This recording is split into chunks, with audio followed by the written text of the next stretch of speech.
ஒரு நீண்ட நெடிய வரலாறு கொண்ட ஆர்எஸ்எஸ் சித்தாந்தத்தினுடைய அரசியல் முகமா நீங்க பாஜகவை நினைச்சீங்கன்னா இந்த தேர்தல் வெற்றி ஒருவேளை உங்களுக்கு இப்ப கிடைச்சிச்சுன்னா அது அதுல இருந்து விலகுறதுன்னு நான் நினைக்கிறேன்.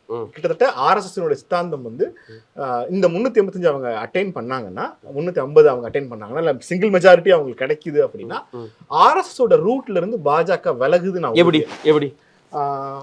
ஒரு நேரடியா நீங்க ஒரு சிவாஜி கிருஷ்ணமூர்த்தி பேசுகிற ஒரு வார்த்தையை ஒரு நாளும் முதலமைச்சர் மு.க. ஸ்டாலின் பேச மாட்டார்.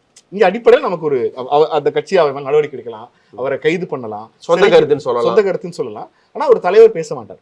ஆனா ஒரு பிரைம் மினிஸ்டர் கேண்டிடேட்ல இருக்கிற ஒரு நபரை ஒரு தெருமுனை கூட்டத்து பேச்சாளர் பேசுகிற மாதிரியான ஒன்றை அனுமதிக்கிற ஒரு தலைமை இருக்குல்ல. குறைஞ்சபட்சம் நம்ம நடிக்கிறோம்னு வச்சுக்கோங்களேன், நம்ம ஒரு மேடைக்காக நடிக்கிறோம்னா கூட இப்படி நல்ல வேஷம் தான் போடும். ஆனால் நீங்கள் எல்லாவற்றையும் துறந்து விட்டு வந்து நிக்கிறதுங்கிற ஒரு கால ஈவன் அது ஒரு ஆர்எஸ்எஸ் ஐடியாவே இருக்காது நான் நம்புறேன்.